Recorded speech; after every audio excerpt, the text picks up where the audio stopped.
រថយន្ត Ford M150 Platinum យើងធ្វើការតម្លើងគុជបន្ថែមបាទគុជនៅក្នុងប៉ាណាបាទគុជចំនួន3គូអញ្ចឹងគុជនេះគឺយើងដាក់បន្ថែមបន្ទាប់ពីរថយន្តនេះគឺមានគុជ7កាំងរួចហើយបងប្អូនប៉ុន្តែម្ចាស់ឡានថា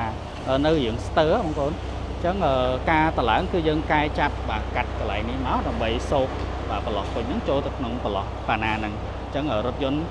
ដូចខ្ញុំនិយាយអញ្ចឹងមានគ្រឿងត្រូវយើងដាក់ត្រូវអត់មានគ្រឿងទេយើងអាចធ្វើការកែបានអញ្ចឹងណាហើយបាទចំពោះពន្លឺគឺមាន3ចឹងមានភ្លើងចង្គៀងភ្លើងប៉ាណាហើយនិងភ្លើង7កាំងបង្ហាញពន្លឺជូនបងប្អូនចឹងពន្លឺភ្លើងបាទនៅក្នុងប៉ាណានេះគឺភ្លឺខ្លាំងណាស់ភ្លឺមុតហ្មងនិយាយទៅវាផ្ទៃពន្លឺគឺអត់បានធំដូចគុជ7កាំងបាទគុជធំទេប៉ុន្តែចំពោះពន្លឺដែលនៅចំកណ្ដាលឡានពីមុខហ្នឹងគឺភ្លឺខ្លាំងមានទាំងភ្លើងកោតទាំងភ្លើងហ្វាបាទភ្លើងហ្វាជះទៅបានឆ្ងាយចឹងណាបងប្អូនហើយបើនិយាយពីពន្លឺដែលស្ទើរជាងគេគឺពន្លឺភ្លើងចង្គៀងស៊ីនខាងលើហ្នឹងហើយបាទបើខ្ញុំអត់ចង្អុលប្រាប់បងប្អូនទេប្រហែលជាអត់ឃើញពន្លឺភ្លើងហ្នឹងផងចាំមើលខ្ញុំបិទជូនបងប្អូនណា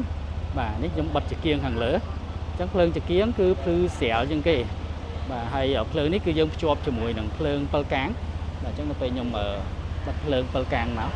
បាទអញ្ចឹងគឺវាបាត់ទៅជាមួយគ្នានៅសល់តែភ្លើងស៊ីនគឺមានតែប៉ុណ្្នឹងឯងបងប្អូនឃើញអានេះគឺភ្លើងស៊ីនណាបាទភ្លើងស៊ីនគឺស្រាលមែនតើបាទអញ្ចឹងតោះតែយើងបើកភ្លើង7កាំងជាមួយនឹងភ្លើងប៉ាណាមកទៅបានភ្លើងហ្នឹងគឺមុតបាទជះមុតទៅហ្មង